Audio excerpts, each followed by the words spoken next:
from Learfield on the Texas A&M Sports Network. Welcome to the Aggie Soccer Hour with Coach G, live from Rudy's Country Store and Barbecue on Harvey Road in College Station. Brought to you by Rudy's Country Store and Barbecue. Visit rudys.com to find real Texas barbecue near you. Now, the Aggie Soccer Hour with Coach G. Well, good evening, everybody, and welcome to Rudy's Barbecue on Harvey Road. I'm David Ellis, alongside is Texas A&M head coach G Guerrieri. Welcome to the 177th edition of the Aggie Soccer Hour. Gee, I can't believe they've let us do this long without adult supervision. Well, and we haven't closed down this restaurant yet, so that's all been a positive the way we look at it. It's year 16 of the radio show here. That's for, right, exactly. Aggie Soccer. And we are so grateful to Rudy's Barbecue for being the host, and they just do such a great job. And we've got a great crowd here tonight. The entire Texas A&M soccer team is here, by the way, sitting right over there. And so kiddos that are out there, if you want to get your picture taken with any of the Aggie players, feel free. Just go over there. They will be happy to do it. They will be happy to sign anything you've got. Plus, we have some jerseys and T-shirts over here. You can see Casey and Hallie, they're over here just inside this other room. You can get one of those. Players will sign those for you, or whatever you like. So the players are over there for you. It's a great opportunity to meet them, and they certainly want to meet you. So don't be bashful at all. All right, we're about to get started here. The Aggies will take on Baylor at 7:30 tomorrow night at Ellis Field. I want to remind you again, 7:30. So get your tickets. Come on out. It's going to be a great game against a rival that is. I think a lot of people might know. I believe you're right. And this is a Baylor is number one. They are an incredibly experienced team, number one. But the Aggies. Looking maybe, I don't want to say payback, but, the Aggies lost 1-0 on a very late goal by Tyler Isgrig of Baylor, I think in the 85th minute. And so Texas A&M trying to kind of defend the home pitch tomorrow. Yeah, and it's fine. It's exactly where we would like to be playing the game. And, we've moved the kickoff time back just a little bit. And it's mostly just for Texas heat issues, just to try to make it more comfortable for fans. That's why we've gone, several of the first games are all at 7:30. Even when we play a week from Saturday, it'll be at 8 o'clock.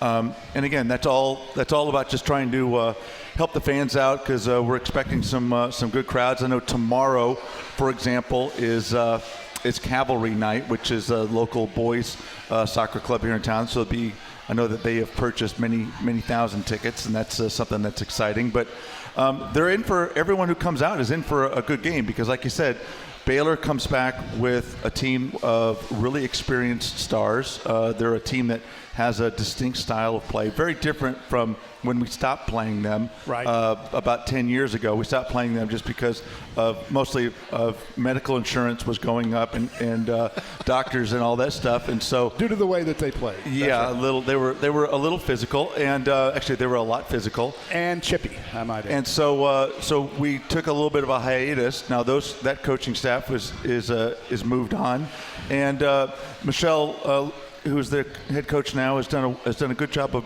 kind of creating a little bit more of a controlled tempo to the way that they play, which is I think that people come out tomorrow, you'll see, and if you watch the game on ESPN Plus and SEC Network Plus, you'll see it'll be an attractive game. The ball is going to be played by two athletic but skillful teams who want to get the ball down and make it move. And so far so good for us as far as scoring goals. We've got two exhibition games with 4 goals each.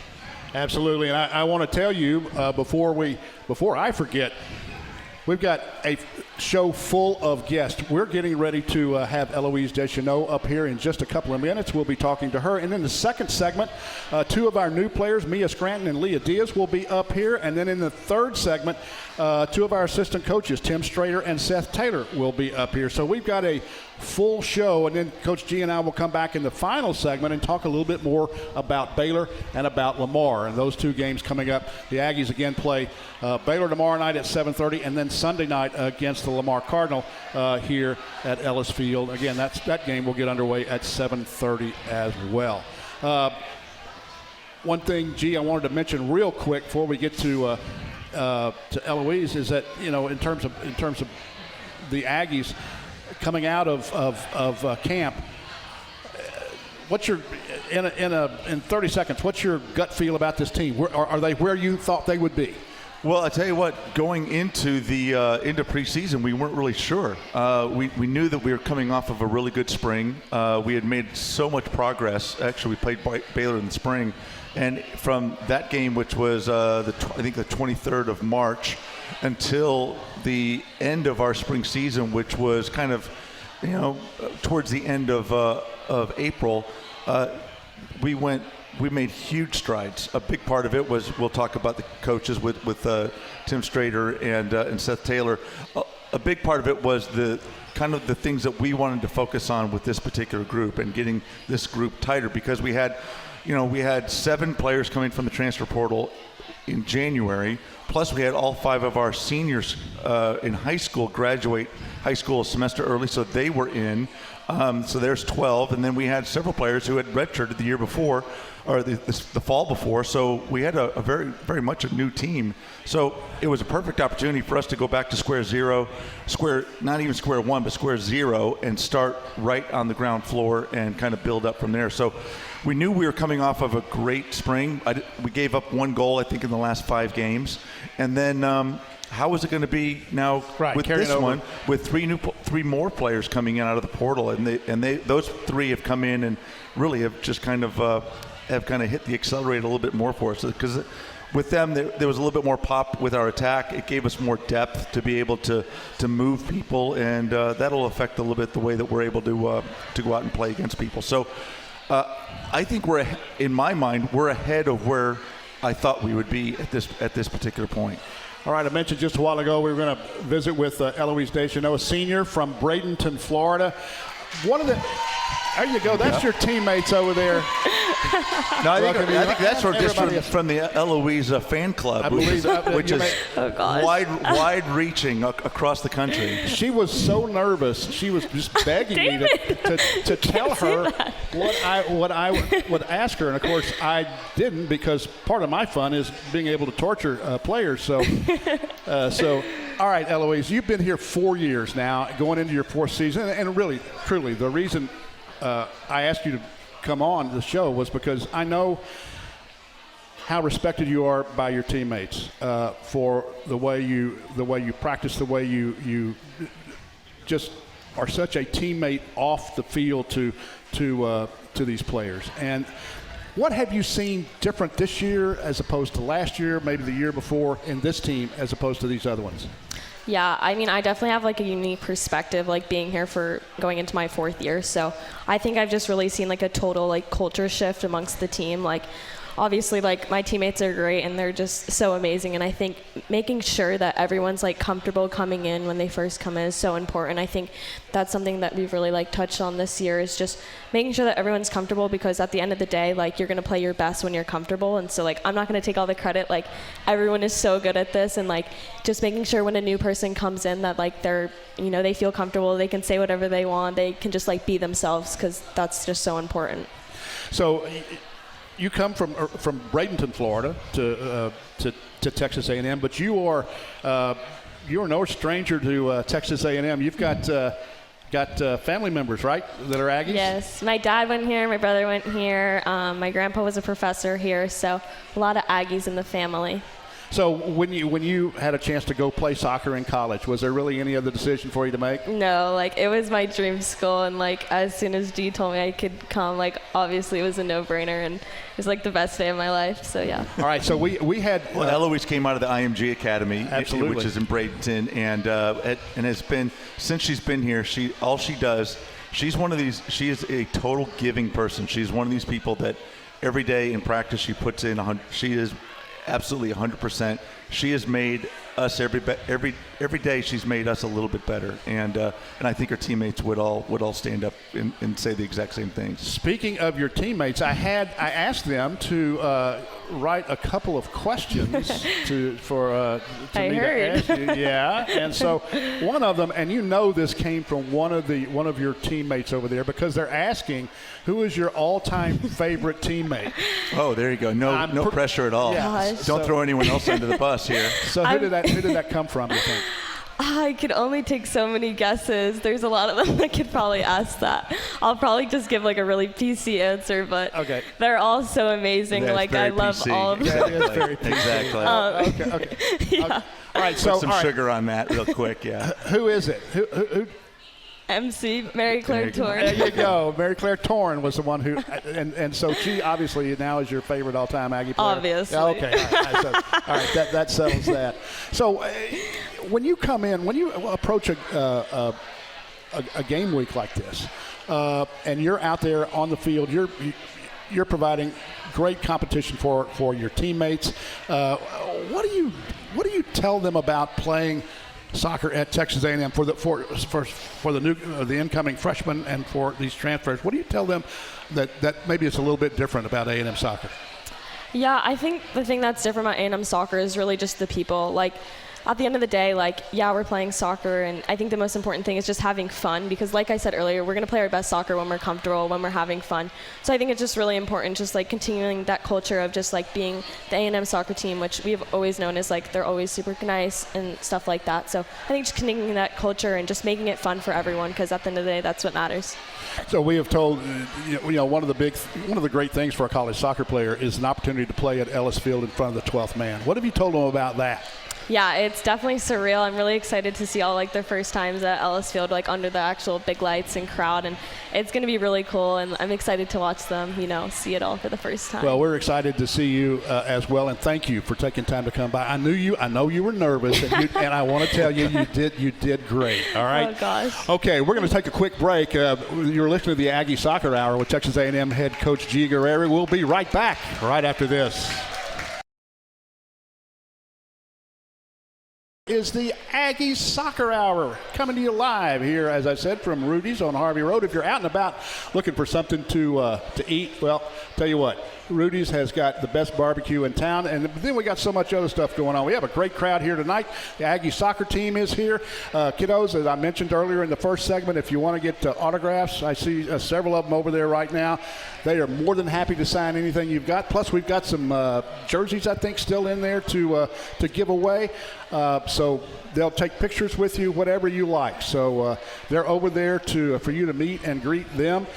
And one of the things that, this is our 177th show, I think, the Aggie Soccer Hour. And one of the things that we have done now, I think, Leah, for the last, 6 or 8 years, is to have one of the student athletes read our Rudy's commercial. Because they are multi-talented. And so we want them to be able to do that. And I should say, by the way, I should have introduced them. This is Leah Diaz, new player for Texas A&M. She is going to wear number 20. And then you'll see her on the field. And, of course, to her left is Mia Scranton. She'll be wearing number 17. She is a transfer from Temecula, California via California Baptist. So, anyway. All right, just kind of a preface this, Leah. So as I said, we've been having players do this for a number of years now, and this really lays on the pressure, by the way. Yeah, and so just kind of an FYI, we really to date we really haven't had anybody mess it up. So okay. I mean, it's not any pressure or anything. So high standards. Yeah, absolutely. So. You're on. Go. All right. So soccer and barbecue lovers know the perfect brisket needs the right wood. Rudy smokes all their meats using their delicious signature rubs and 100% oak-fired pits. Get your real Texas barbecue fix today at Rudy's or on the web at rudys.com. How'd I do? Brilliant. There you go. Brilliant. She is a meat-selling salesperson. That's what I'm talking about. Yeah, I mean, Rudy's may hire you before the night's out. Very good job. That's fine with me. All right. So I was going to tell you a little bit about Leah. You're going to see her up front You'll notice the way she plays. She never stops. I mean, that motor never stops. She comes in with a lot of pressure on her because she is from Richardson, Texas, which is where Coach G is from.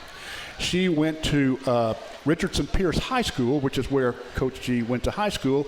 And she came here from Tulsa, which is where Coach G played his college soccer. So no pressure at no all. pressure at all. Okay. It's easy now. It's easy to step up from that. No problem. Yeah, definitely. So this was just pure happy coincidence, right? Oh yeah, definitely. So what made you decide to come to Texas A&M? You know, I definitely wanted a change, and once I entered the portal and getting in contact with A&M, I was like, you know what, let's bring it back to Texas. A&M, just the culture here and our fans and the environment that we're in, it's where you want to be. And the second I stepped foot here on Ellis Field and meeting the coaches, I just love the environment, and I just love the fan base here. I'm so happy to be here. Well, we're glad you are here, that's for sure. And Mia, I wanted to ask you, you came to us from Cal Baptist, as I mentioned, native of Temecula, California.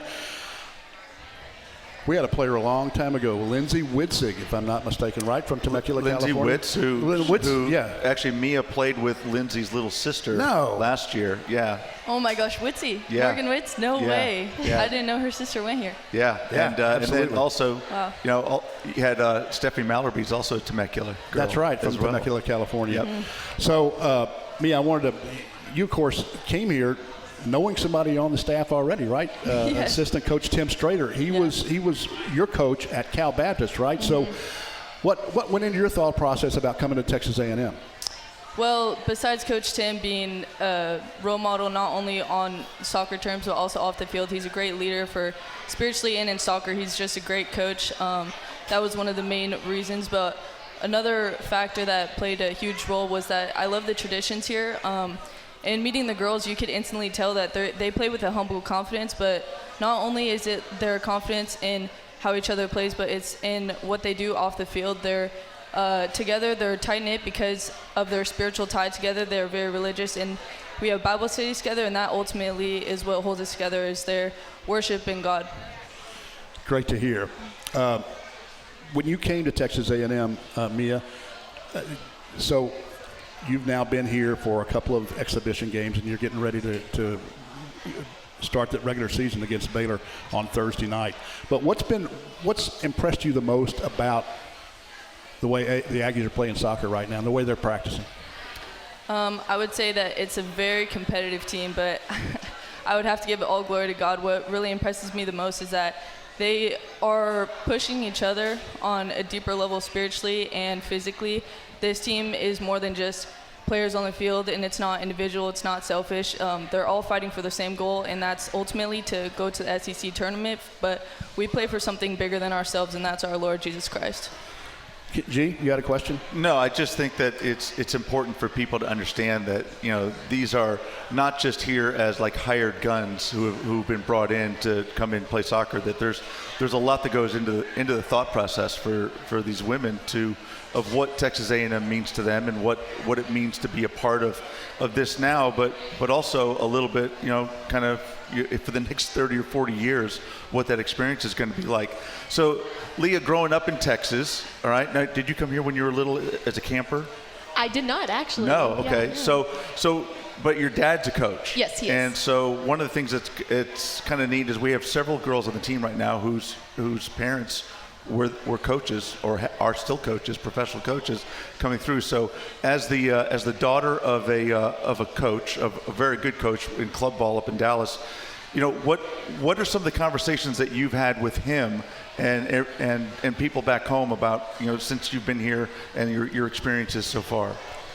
Yeah, I just think everyone's really excited for me, and they want to know what it's like to be an Aggie, and I just tell them, it's much more than just being an Aggie soccer player. I mean, the environment here, like I explained before, the culture, the traditions, and the coaches, it's amazing. And my dad, being a coach, just always wants to know, okay, well, what's next for you? What's next for you? And I just tell him, well, God knows. Yep. I mean, my family's and friends are very excited for me to be here, and have a great support system, and just very excited to see what's to come for the future of this program. Yep.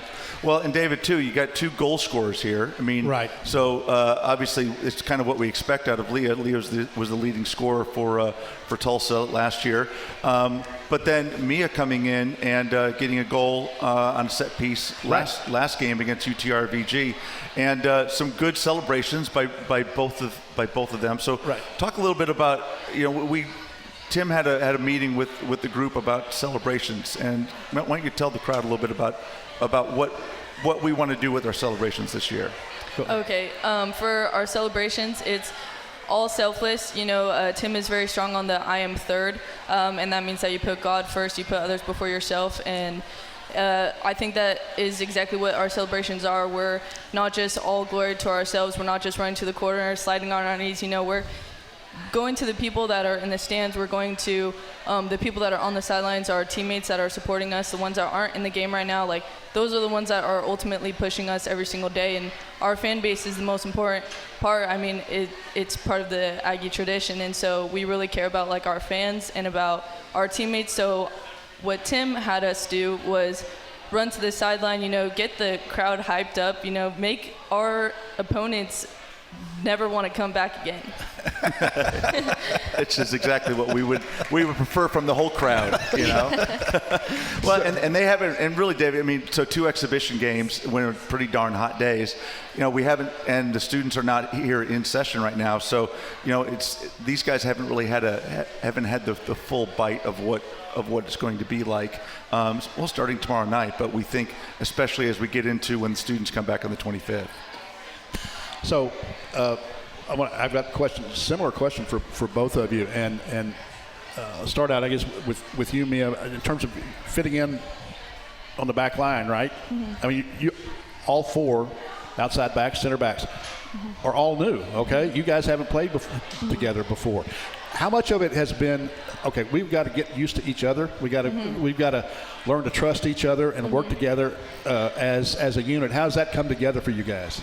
It's funny that you asked that. I think that is going to be one of the huge challenges that we will face throughout the season. But Tim has done a great job because they've already had a spring together, and they already know how to play. Tim has a very specific style for defense, and I think that they picked it up very quickly, much quicker than I did at CBU, which is so great. So stepping into it, I think it was just a good mold because I already knew what he wanted, so I didn't have to really learn a bunch of new things. Kind of just stepped in, and the girls were super supportive. It was super helpful. Well, real quick, Leah, I want to ask you kind of the same question. You're sort of in that middle in the attack there in the central midfield. So, and you've got, obviously, because you're new here, you're playing with a different group of people, and many of those folks are new. So how has that come together in terms of you guys playing together? Yeah, so we have a lot of talent. It's been super competitive. There's just so much talent out there that you don't know who's going to bring what. I mean, everyone brings fire every single session, every single game so far that we've had together. And honestly, anyone who steps out there on the field, regardless of if they've come from the bench or whether they've started, we're going to bring it. And I'm nervous for other teams to go against us because we are going to be a great attack. Well, I know Coach G and I were visiting yesterday, and one of the things that we're blessed with this year in the attack and the midfield and up top is we've got quality depth. So you guys, you don't have to pace yourself. You don't have to. I know you don't do that anyway, but you don't have to pace yourself. You don't have to. I mean, when you need a blow, there's fresh legs coming in, and there's no drop off in talent. Right? Yeah, definitely. Yep. Well, and that's been the way. That's the way both of the games have gone so far. I mean, both games, I would say that we got off to kind of a little bit of a slow start. We just kind of eased our way into it. But once the first round of substitutions started happening, then now we're bringing in fresh players, talent coming off the sideline. But now we're playing against a group of opponents that have been winded by the first group that was out there for us. So in each one of the games, we were a much better team after about the 25th minute as we just started kind of piling it on and never really having to take our foot off the gas. So I want to let you know that Mia has mentioned Tim Strader. He coaches primarily the defense for the Aggie soccer team, and then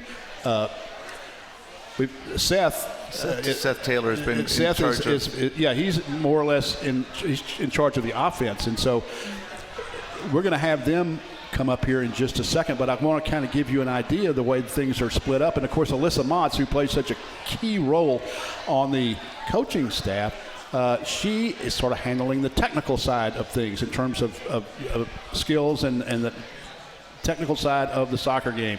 And we'll have Alyssa on in the next podcast, and she's already actually was already on David Nuno's show on last week. Seth was on yesterday. So Alyssa completed a project that actually became a lot more work than I think she knew what she was signing up for initially. But she had, because we've got a lot of newness on the team, wanted to make sure that the players understood the kind of not just the history, but what it really feels like. What are some points that they could get from some of our former players? So Alyssa reached out to players from throughout our 30-year history who wore the same number as these women, and asked them to give a few pointers and some of their favorite impressions. So have you guys had a chance to look at what she did for you guys? So do you remember who wrote something to you? I don't remember the name, but it was back from class of 2017. Okay. And I just think that was cool to look back on. What about you? And do you remember anything specific that was said on that? It just what it takes to be an Aggie. It's an honor to be here. And right. Right. What about you, Mia? Mine was from 2006. Her name is slipping my mind right now, but yeah, it was really special reading that because, I mean, 2006, that's like, I was 2 years old, so. Okay, all right, Mia, that's not necessary, okay? But no, it is really cool because, I mean, it's cool to see, like, that the bar is raised every year. Every year you get new players, you get new competition, and I'm just super blessed to be an Aggie. I mean, it's truly just like by the grace of God that I'm here because it's a huge platform, and I just want to continue to raise that bar each and every year. Well, I think that you guys are going to make a huge impression on the crowds. I think that they'll get to know number 20 and number 17 really quickly, and you'll have a big following and a big number of supporters. So thanks, girls. Thanks for coming up. We appreciate you guys. So much. David? Leah Diaz, Mia Scranton, thank you guys for taking time to come by. We're going to take another quick break, and we'll be right back with Tim Strader and Seth Taylor right after this. You're listening to the Aggie Soccer Hour with Texas A&M head coach G Guerrieri. It's the Aggie Soccer Hour with Texas A&M head coach G Guerrieri. I'm David Ellis, the far end down here. So those of you watching on the web is the Aggies head coach G Guerrieri, and we're glad you are here at Rudy's Barbecue. I mean, we got a great crowd tonight. We have the Aggie soccer team over here toward the end of the crowd over here, and I want to tell you, this is sort of like final call. If you want your picture taken with any of the players, or you want an autograph, now's the time to do it because they're going to be leaving here pretty shortly. So get that taken care of. And I should also tell you that there are still a few jerseys and T-shirts over here. I think they're selling those. No, I think they're free. Are they free? Yeah. Even better. If they weren't, they are now. Yep. So they're free. Nothing over like there. Pressure on the sales scheme. That's right. So and they'll sign them as well. So again, they're going to be leaving in just a few minutes. So go ahead and get that taken care of. The other thing that I did not mention, and I'm horrible about this, but despite what it appears, Coach G and I, we don't do this ourselves. We have a lot of help. It takes a village, truly, to keep us on the air, and that is the case. We got Daniel Paul back at the station. He does also produces or runs the board for our radio side of the broadcast. And over here, 5th, 6th year, Kevin Mischow over here, and then before he shows up, Michael Garcia comes in, sitting right over there. He comes in and gets everything kind of set up. So, again, thanks, guys. You guys have done a great job. Very, very much for the work that you do. We got a couple of celebrities here in the audience. Alan Cannon was here a few minutes ago. Yep, and Matt Simon with the athletic department is over here. Thomas Dick, our SID, is over here. And somewhere former Texas A&M president and huge soccer fan, Bowen Loft. Dr. Bowen Lofton is right here. in front. President Emeritus. Yeah, there he is, right there. So we got all kinds of people here out for the Aggie Soccer Hour. So, and we appreciate your support. We appreciate their support. And, of course, we appreciate Rudy's Barbecue. Now, we are joined up here on the podium by two of our assistant coaches. One who is coming into their third year, Seth? Third season, yeah. Yeah, Seth Taylor on down here on next to Coach G. Pardon me. And then right next to me is Tim Strader, who comes from Cal Baptist as well. And Tim and Seth actually coached together at Cal Baptist. And so they know each other very well. And I'll start out with you, Seth. I mean, you're kind of, as I mentioned, you're kind of handling the offensive side of things, right? And this is kind of. Well, can I explain that? Yeah, go ahead. So I think, when people talk about like offensive coordinator, defensive coordinator, it's not like there's a timeout, the referee stops the clock, and all the attacking players leave and the defending players come on. In our game, you do both. You have to, our forwards defend, and our defenders attack. Mia was just up here, scored a goal the other day. So it's important that our players are getting clear information, though. And so what I've done with our staff is we've got the three of us, but again, you've got Alyssa Motz-Bauer, who is an Aggie and is one of our legends, who was a fantastic player for us, for the United States, and then also for 12 years playing professionally. So Alyssa is wonderful at with a focus on player development and all the things that the players need to max out, and helping them to kind of achieve their dreams on what they're trying to do. But I wanted to make sure that, and so that's a clear focus on what Alyssa does. She does individual player reports and plans with those players on how they're going to achieve steps towards their goals. But I wanted to make sure that we were clear in our messaging to the players, and so that the messaging from them was that when Seth was talking, it was pretty clear that this was going to be the major thing, that he was going to be the major subject. And the same thing with Tim. And when we went out to try to find a new coach, after Phil retired last winter, we wanted to bring in someone that was going to complement the staff that was already here, but we also wanted someone that was going to be familiar, and the fact that these two guys had already been in a college environment and made that environment better, that helped. But then we interviewed some amazing people for this position, but Tim stood out mostly because of I think Seth said he's how did you describe him yesterday? The other day I said a psychopath about defending. Yeah, so he's maniacal in his defending ideas, which is great. And Seth isn't quite the maniac, but he is. Seth is very focused, and Seth has been in charge of our set pieces and our restarts, corner kick offense and everything else for the last couple of years anyway. So I just went ahead and said, okay, Seth, your hat is attack when we have it. We want you focused on what happens when we have the ball. Where is everybody? How is everybody doing? And Tim, the opposite. When we don't have the ball, how are we going to get it back? And what do we have to do to keep people from scoring against us? So Tim, when you were listening to Coach G and talking with the rest of the coaches, what made you end up here at Texas A&M in College Station? Great question. First and foremost, it's just what this place represents. There's not a lot of schools in the country that have this level of support, that you feel the fan base. When you walk around this community, this town eats, sleeps, breathes Texas A&M athletics and this university, and the pride, not only in their athletics department, but in their university. And I think looking at that next step, it was obvious that you get to work with a legend in the game, and you get to work with phenomenal student athletes that excel not only on the field but in the classroom and in the community. And I think that's what my wife and I were drawn to, was this feels like a community, and then you get to step in and you get the professionalism working with a coach like Seth and Alyssa, our director of ops and Kurt, and our strength coaches and our nutritionists. Like, you feel the professionalism in this environment and where this program just is going to continue to go. Well, we are glad you're here. I have watched you work, and the level of enthusiasm that you bring to practice and to your players is contagious. It is, and it is fun to watch, and it's fun to watch you work. Seth, you again, your third year here, Yep. and kind of focusing on the offensive, on the attack. Mm-hmm. And as Coach you said, yeah, absolutely, it's not just the players up top and those in the midfield, but it's everybody on the field.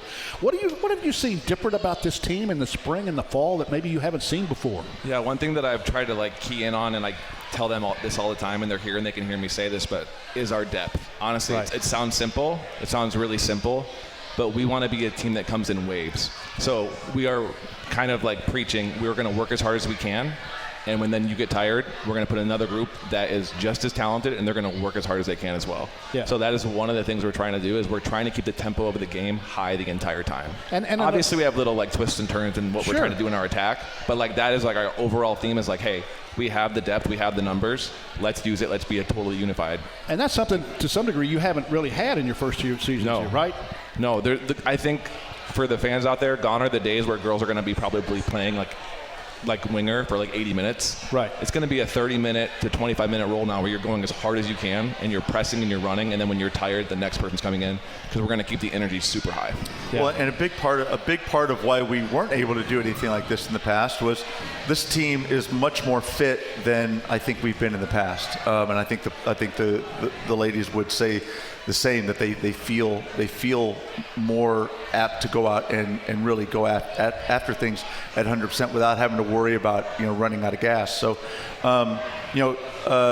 Gerald Pena, or G Money is who he's known as around our neighborhood, has stepped in January, the same time Tim got here, and that was part of our transition, was going in with a new strength and conditioning program as well, with an emphasis on making it to where we hopefully can run people into the ground this coming season and starting tomorrow. Absolutely, and so I wanted to, Tim, come back to you real quick, and then Daniel at the other end over there. Then we'll go to break. But wanted to ask you, I mean, what has impressed you most about the players that you brought in, some that you inherited, etc. When you got here and had an opportunity to look at, okay, these are the pieces that I have. Yeah, I think first and foremost it's just the character of the group. When you get the opportunity to coach players, you want to see their character. And you want to see that they're going to have that fight and that resolve and that grit. And this group, I think the job that Seth and G and Alyssa did before I got here, bringing this group together and just elevating it. Right. There's a desire within this group that they want to represent something bigger than themselves. And that's what makes this group special. Yeah, well, real quick, while you guys are still up here, shout out, introduce I know you got some family members here, so yeah. Tim, you want to introduce your wife and where she works? Yeah, my wife works at Baylor Scott White here in town with the local hospital, and then with Brenham as well. And then my daughter's... Where is Beth? Beth's here somewhere. Don't know where she's here somewhere. Raise a hand. And then my daughters, Kennedy and McKinley, 8-year-olds and 5-year-olds who eat, sleep, breathe, love Texas A&M athletics. If you see us on the road, you'll get a giggle from my 5-year-old, I promise. They love to return it back. So, Seth? There's somewhere here. It's probably the craziest one in here running around. I have a 4-year-old daughter named Rhea. She's somewhere, just got here a little bit ago. And then my wife, Brina. And she actually has an online job, so it was when we moved here, it was pretty easy because she didn't have to really change much.